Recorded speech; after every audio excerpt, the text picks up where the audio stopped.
CXO Community.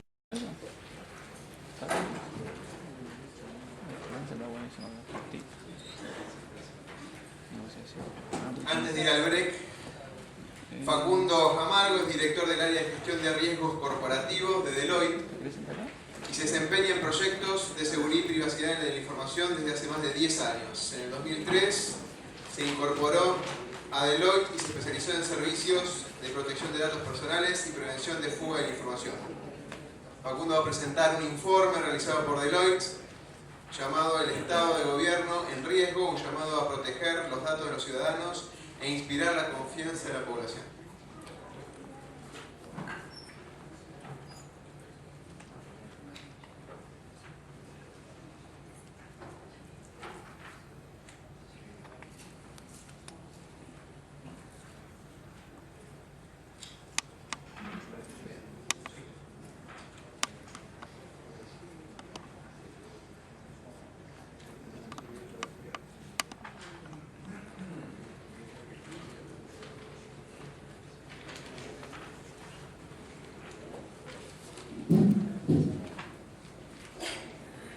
Buenas tardes a todos.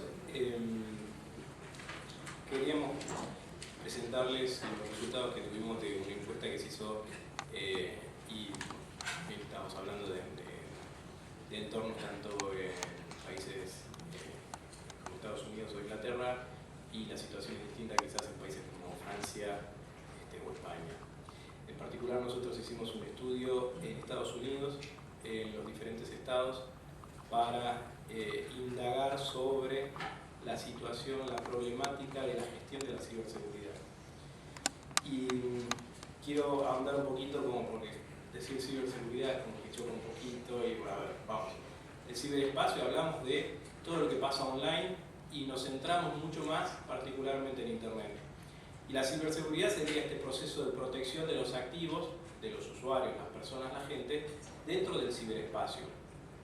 Ahora, hay algunas otras definiciones, en el caso de ITU que se nombró más temprano, como el conjunto de herramientas, políticas, medidas de protección, guías, enfoque, gestión de riesgos, acciones y capacitación, todo este proceso de gestión y protección de los activos de información, tanto de las personas como de las organizaciones. Entonces, estos ciberriesgos a los que estamos apuntando, nos enfocamos en distintos focos o fuentes de estos riesgos. Por un lado, las personas que pueden tener o ser generadores de riesgos porque no están suficientemente capacitados, porque tienen malas intenciones, por fraude, por desidia, por las razones que uno quiera. Pero estamos hablando de problemas en las personas. En los procesos, porque pueden estar mal definidos o mal alineados con los objetivos y con las estrategias de la compañía, o puede que no hagan un buen uso de los recursos de la compañía. En la tecnología, y apuntando a la tecnología, podemos decir que o no es la adecuada, o puede ser obsoleta, o puede no estar configurada para que responda de acuerdo a lo que requiere la compañía. En las estrategias, ¿sí? Y esto es muy común ver estrategias de seguridad que no están alineadas con las estrategias de, llamémosle, el negocio, la organización, la institución, el organismo, ¿sí? Y finalmente en la forma en que se gestiona, de vuelta por falta de alineamiento en esto. Entonces, vamos a hablar de ciberseguridad y ciberriesgos a todos los procesos de seguridad o de gestión de riesgos en lo que hace al ciberespacio. Y al hablar de ciberespacio estamos hablando de todo lo que pasa quizás en Internet o relacionado con las comunicaciones, ya sean por Internet o interorganismos, ¿sí? Fuertemente en comunicaciones electrónicas. Ahora, ¿cuál es el desafío? En Estados Unidos, en todo el mundo, los distintos organismos, ya sea intranacionales, interestatales, extras y internacionales, tienen cada vez más mecanismos de comunicación, ya sean organismos de salud, organismos de defensa civil, la policía, por eso se creó Interpol, para que haya comunicación entre los diferentes organismos. Ahora, el beneficio de intercambiar la información, a la vez genera el desafío de hacerlo de manera segura. Y acá hay un problema grave porque cada vez más es más información y cada vez hay más requerimiento de compartirla. Sin embargo, no siempre están definidos los mecanismos para que esta forma de compartir sea unificada y sea segura. Entonces, ha nacido como siempre primero la necesidad y se ha hecho cosas en base a cumplir esa necesidad. Se han definido canales, se han definido mecanismos de comunicaciones, se han definido interlocutores válidos, pero en muchos casos no se han definido mecanismos o estrategias para la gestión de esa seguridad. Y ahí es donde van quedando brechas para que existan riesgos. Entonces, ¿qué es lo que empieza a pasar? Empezamos a tener mucha infraestructura, llamémosle la infraestructura nacional, que puede estar amenazada. Han habido casos, tanto en Estados Unidos como hace unos años en Brasil, donde, por ejemplo, la infraestructura eléctrica, por la red interconectada, que tenía ciertos mecanismos de acceso remoto, fue vulnerada. En algunos casos fue vulnerada a propósito, por alguien que quería hacer daño, en otro caso fue vulnerada por un error, tanto de la persona como de la tecnología. Pero hay mecanismos de intercomunicación, y es infraestructura que cada tanto va teniendo sus vías de comunicaciones. Entonces, si vamos a agregar, aportar más tecnología a todo, las centrales eléctricas tienen gestión automática, la red interconectada obviamente tiene gestión, una represa, las rutas, el esquema de trenes, los subtes, todos tienen algún mecanismo de gestión, de monitoreo o inclusive de cambio que puede o no estar conectado a internet o a algún mecanismo o algún otro dispositivo de comunicaciones. Ahora, eso puede estar amenazado y después tenemos que buscar cómo ir protegiendo para cada uno de estos puntos. ¿Sí? Si hablamos de una empresa de generación de energía, tenemos que buscar cómo proteger el edificio, la operación, los servicios propios o las comunicaciones. ¿Y todo eso cómo lo hacemos? A través de medidas de seguridad de información, quizás en los datos, en las redes, en el hardware, en el software, y todo basado en el proceso o en la estrategia. ¿Sí? Entonces, ¿qué es lo que estamos viendo?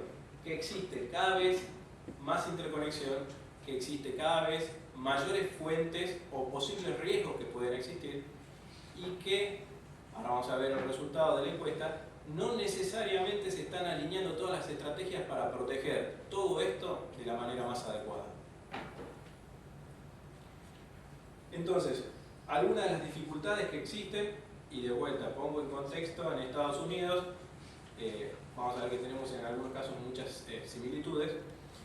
El primer punto es el presupuesto escaso, porque hay múltiples proyectos, múltiples iniciativas con diferentes prioridades y hay que disponer del dinero para alguno de ellos y quizás alguno no. ¿Sí? Entonces, el primer punto es priorizar. El segundo es la complejidad. Si ustedes piensan en la tecnología que puede haber en AFIP, en ANSES, en el Ministerio de Salud, y empecemos a nombrar todos los organismos, no necesariamente la tecnología es unificada. ¿Sí? Uno puede tener mainframe cuando el otro procesa en infraestructura distribuida y todo tiene que estar interconectado de alguna manera. Entonces es realmente complejo definir un esquema de seguridad unificado cuando es tan diversa la tecnología existente. Y el otro punto que tenemos son las regulaciones y el cumplimiento. Todo esto tiene que ser hecho cumpliendo ciertas medidas. Hablaba más temprano de las cámaras. La necesidad de cámaras realmente existe y hay ciertas discusiones todavía en temas legales. Bueno, a nivel cómo se gestionan los datos de las personas, existe la ley de protección de datos personales y a la vez existe la necesidad de compartir información de la gente, llamémosle por definición o por objetivos de operación de los mismos organismos. Entonces tendrá que ser todo esto hecho de acuerdo a el cumplimiento de las leyes, lo que hace un poco más compleja la cosa. Ahora, un punto importante es que no siempre es de forma unificada en las distintas regiones la forma de encararlo. Por ejemplo, en Asia cada país lo encara de una forma distinta, en algunos casos no hay cooperación directamente. En Europa, Gran Bretaña lleva la delantera, ¿sí? Pero de hecho entre Francia y España ya es muy distinto, y ni hablar Francia e Inglaterra. En Latinoamérica depende de la idiosincrasia y la problemática particular. Colombia es muy particular, nosotros tenemos otra situación, Chile también, entonces hay iniciativas en algunos puntos que se coordinan, pero en general no. Y Canadá, por ejemplo, está tratando de hacer foco en aspectos críticos, están tratando de tener una estrategia nacional y están tratando de compartir y alinear las distintas tácticas. Estados Unidos, en este sentido, y por todo lo que les ha pasado, están un poco más ordenados a nivel federal. Ellos también tienen bastante independencia en algunas partes por los distintos estados y están tratando de que los distintos estados asuman a nivel federal políticas y procedimientos de gestión a través de la creación de ciertos organismos. Entonces, en este contexto vamos a la encuesta. La encuesta fue ejecutada durante este año y en conjunto con la NACIO, que es la National Association of State Chief Information Officers, ¿sí? Son los gerentes de sistema de organismos estatales. Incluyó 49 directores, gerentes de sistemas o gerentes de seguridad o jefes de seguridad de organismos estatales de los distintos estados de Estados Unidos. Hubieron 57 preguntas y no les voy a mostrar las 57 preguntas por si no los aburro, pero sí, más que nada, las cosas que más resaltan. A nivel general, a nivel gobierno, hablamos de la gobernancia de la seguridad.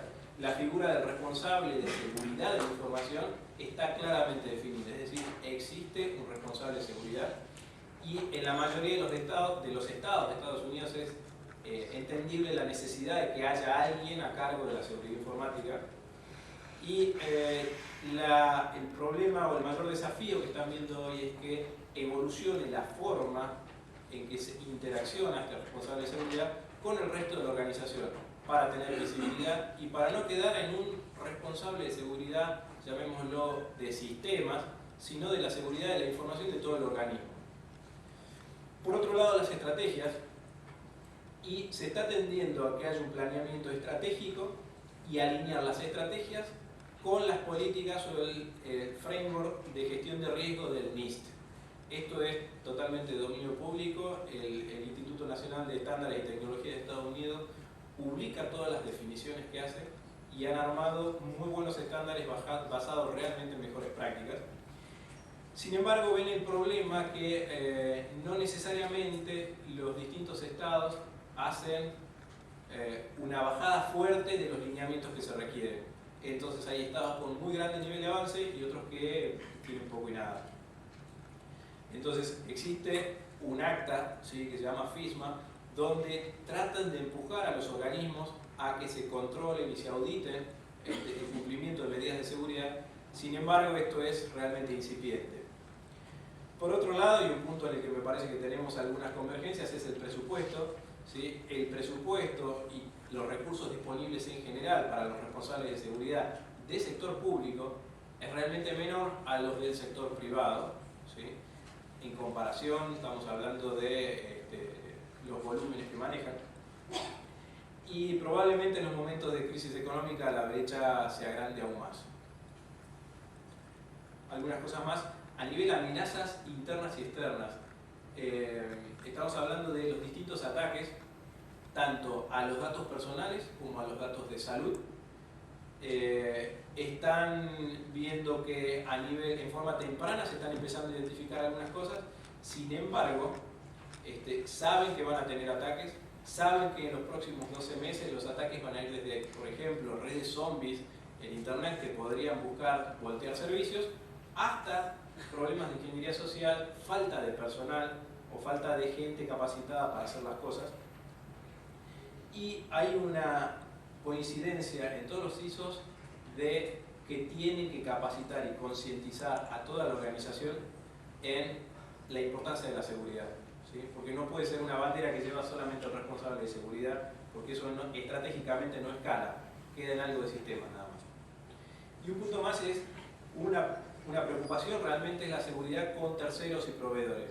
Es decir, ¿cómo me aseguro los niveles de seguridad que un tercero con el que tengo que compartir información del organismo sea medianamente similar o tenga la misma importancia que tiene el organismo para la protección de esos datos?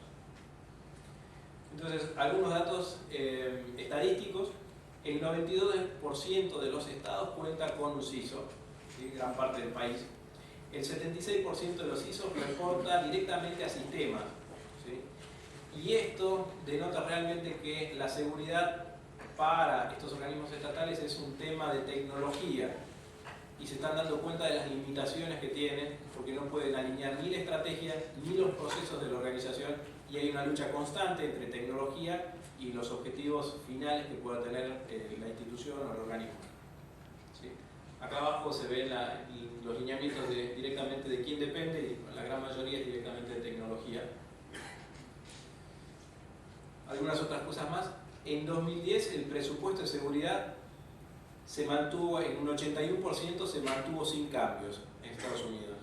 ¿Sí? Pese a todo lo que pasó, no hubo cambios.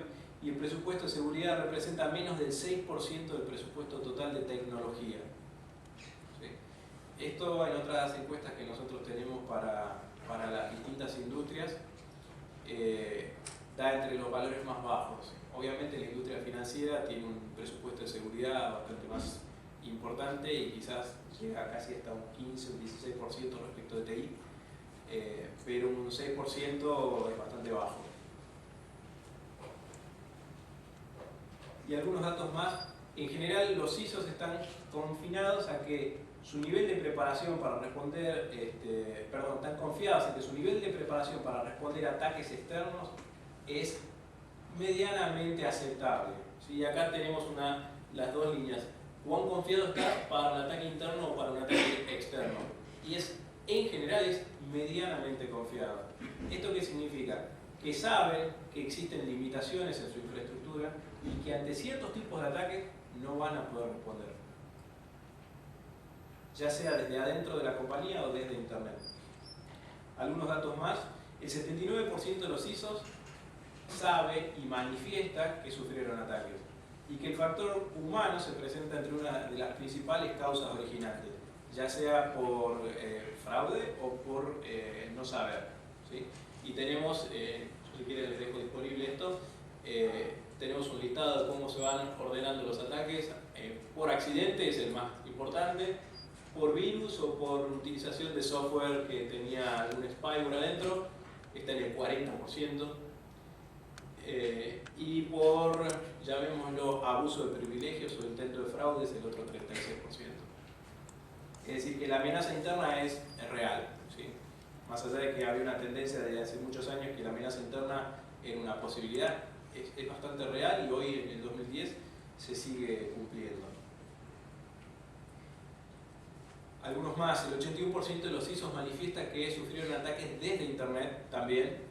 Y el 55% manifestó que su sitio web institucional fue hackeado o alterado, lo que le llaman un defacement. Sacaron la información y pusieron otra cosa.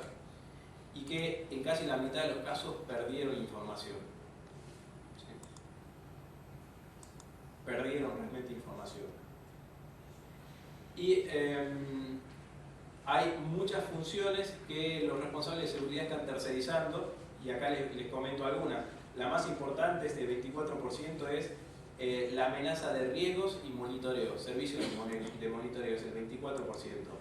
Y después hay otros de gestión de riesgo, gestión de las vulnerabilidades, todo lo que en general requiere un conocimiento específico, que es muy caro de mantener in-house y que es muy difícil que no se le vaya y que lo mantenga capacitado a pesar del tiempo. ¿Sí?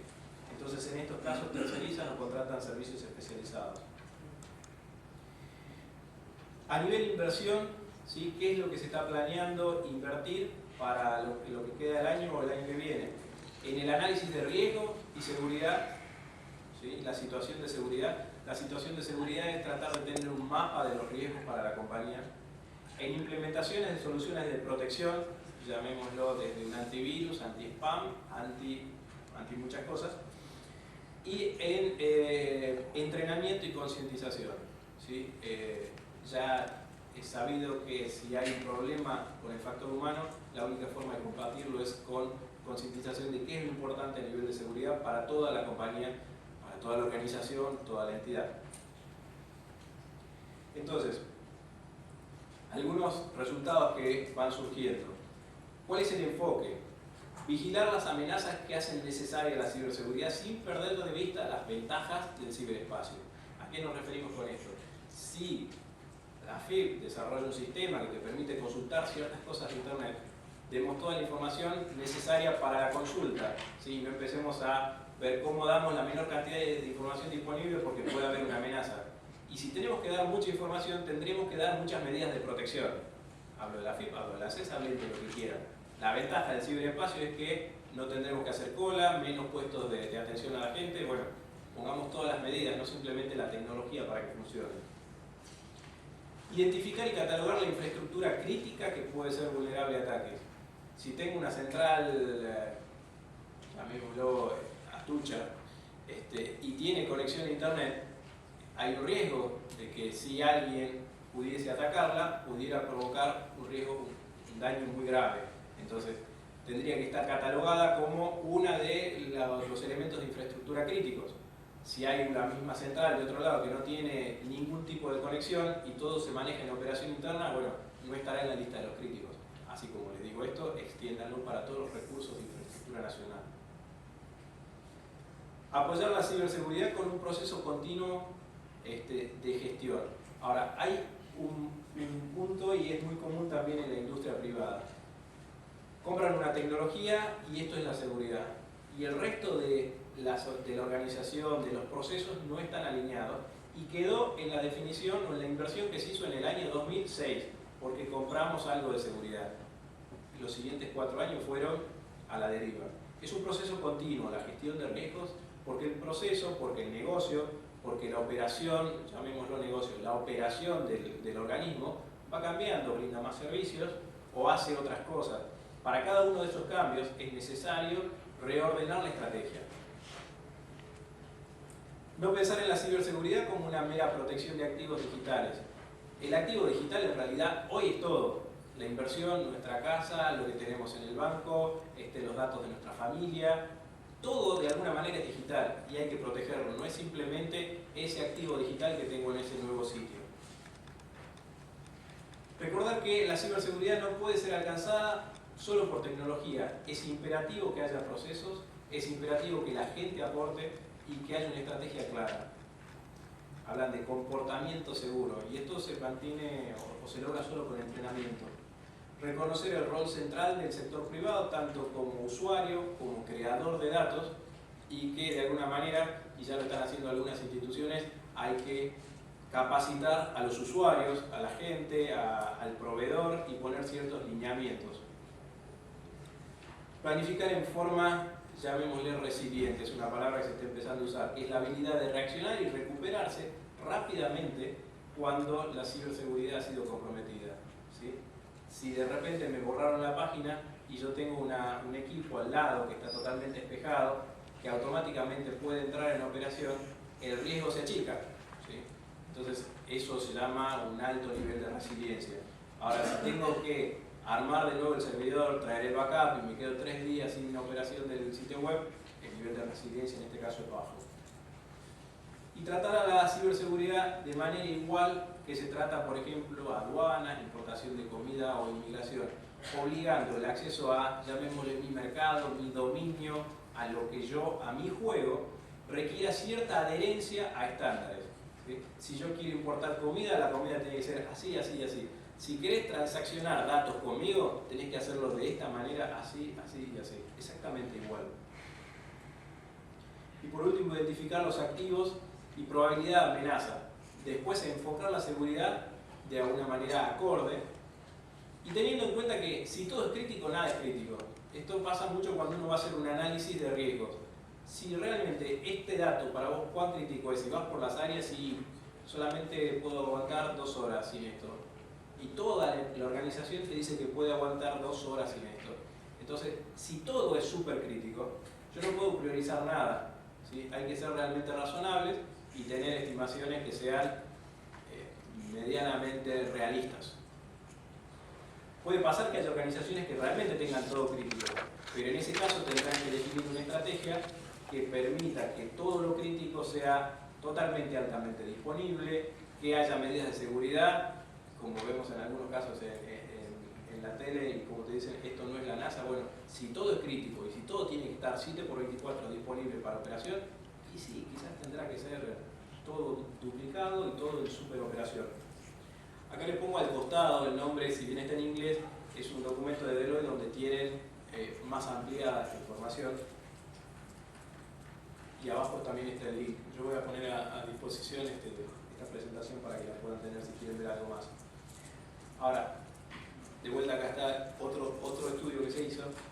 El foco en los empleados y la capacidad y el abanico de capacidades que tienen que tener para operar en el ciberespacio requiere una mejor definición, entendimiento, documentación y aplicación de esas capacidades. No puedo seguir operando con alguien que quizás es analfabeto si todos mis sistemas se van a operación web. ¿Sí? Si no puede escribir, si no puede entender lo que es un flujo de aplicación, bueno, habrá que capacitarlo. ¿Sí? Entonces, si no, el esquema de reclutamiento, el esquema de obtención de personas va a ser muy difícil que se alinee a los requerimientos de la organización. Definiendo políticas y prácticas que tienen que reconocer el impacto de esta nueva ciberforma de operar. Si yo tengo que mis organizaciones, mis distintos organismos, tienen que interactuar y apoyar una estandarización, si yo no estandarizo la forma de operar, llamémosle por los canales de comunicación por internet, es muy difícil que yo pueda tener una forma coordinada de trabajo con otro organismo. Y es muy difícil que pueda ser eficiente.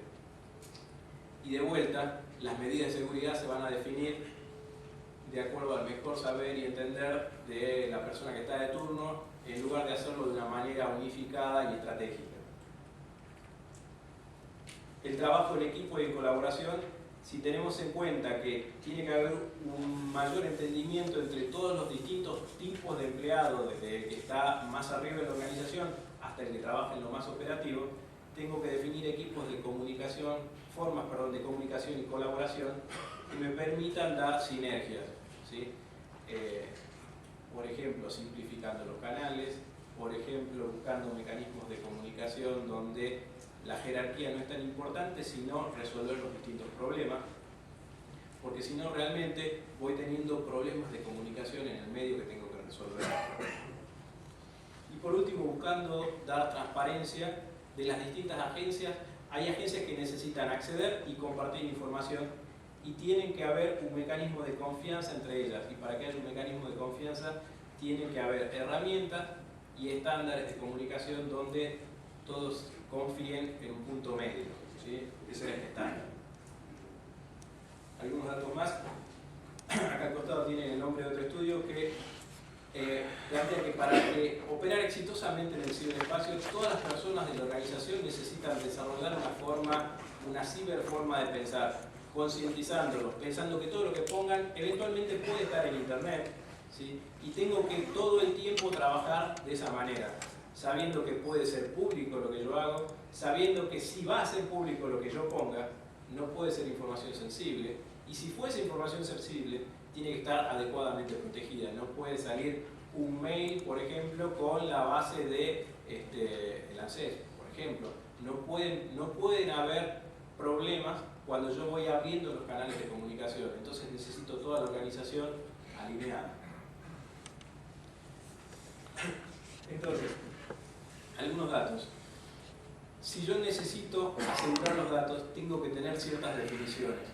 Tener un buen control sobre estos datos es claramente central. Y hay muchos aspectos que hay que tener en cuenta. Por ejemplo, quién es el verdadero dueño, ¿sí? Y cómo voy a definir. Y si yo tengo un tercero con el que tengo que interactuar, ¿el dato de quién es? ¿Quién tiene la prioridad?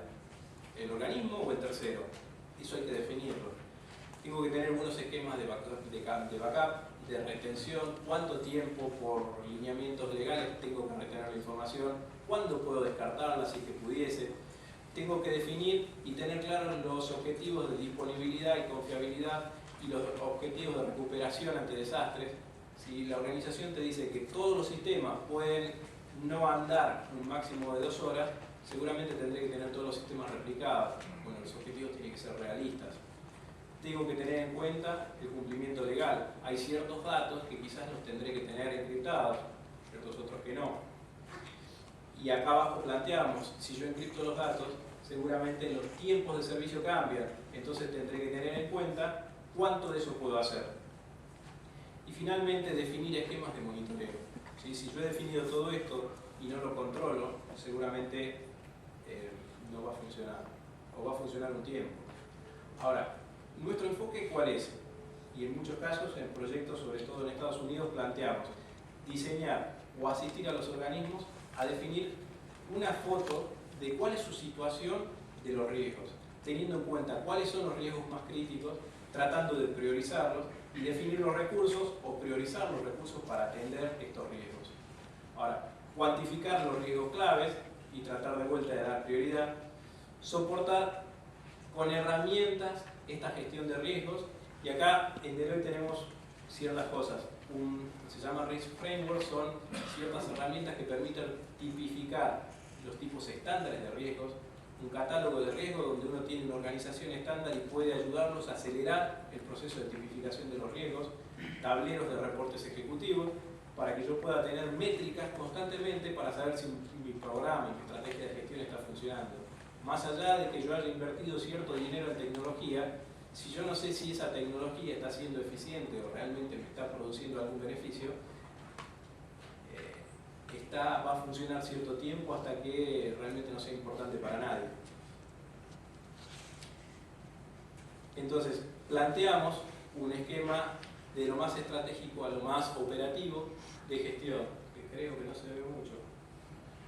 Un PDF que les doy lo van a ver un poquito mejor, donde definimos una estrategia al más alto nivel, donde se definen prioridades.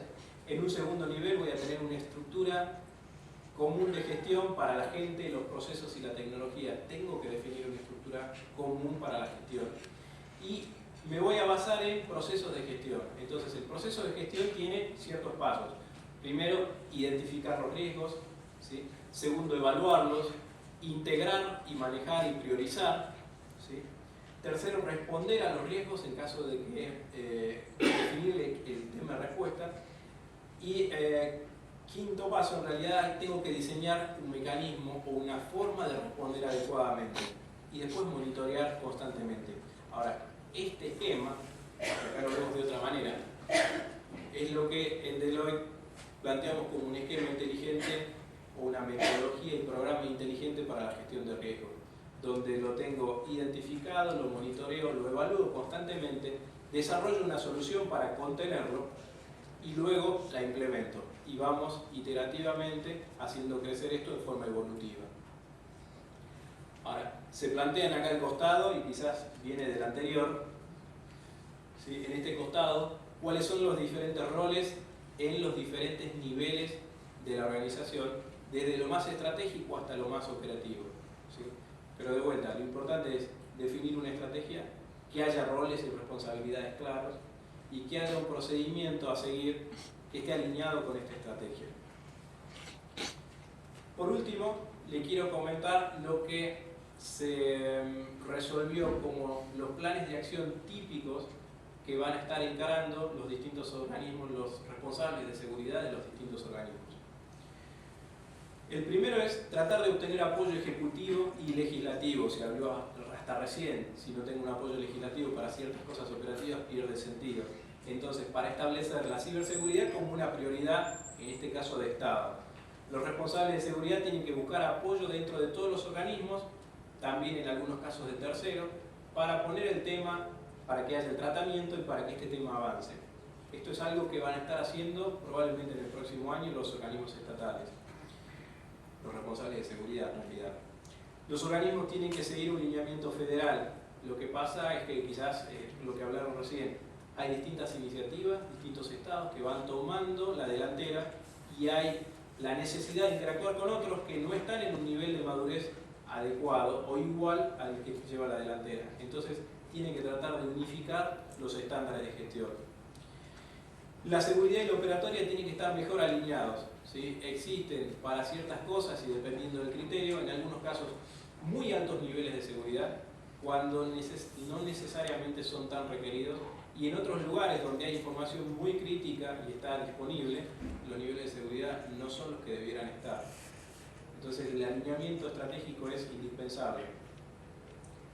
Aunque no es mandatorio el cumplimiento de definiciones federales, existen algunos organismos aquí en el caso de Argentina que están definiendo mejores prácticas de seguridad y que los están tratando de hacer mandatorios para ciertas instituciones. No es mandatorio para todos, pero es un avance. Ya también lo están viendo como una necesidad. El gasto de los organismos es menor que el de la industria, entonces van a tener que dar dura batalla cuando tengan ciertas amenazas. Ahora, el Estado, a medida que los riesgos cambien, tendrá que reevaluar el gasto anual en seguridad informática o en ciberseguridad. Los actos maliciosos y dañinos no intencionales, tanto dentro de la organización como fuera, si ataques externos o fraudes internos, van a seguir siendo brechas de seguridad en el próximo año y van a seguir siendo temas que tienen que ser tratados. Y no necesariamente hay un esquema unificado, ¿sí? Cuando tenemos organizaciones que tienen una apuesta en Internet muy grande, vemos que la estrategia de seguridad a veces es muy distinta para lo que tienen puesto en Internet que para lo que tienen internamente. Y los riesgos internos cuando tienen 10.000 empleados son muy grandes y no están todos concientizados. Y por último, los organismos necesitan monitorear y evaluar las capacidades de seguridad tanto de ellos como de terceros, ¿sí? Existen muchos terceros involucrados en el manejo de, llamemos datos personales, datos de salud, datos del Estado, que no necesariamente están cumpliendo los niveles de seguridad que el Estado querría. Ahora, el Estado tiene que tener claro cuáles son los niveles de seguridad que quiere y tiene que, de alguna manera, obligar al tercero que trate esos mismos datos de la misma forma. Nada más.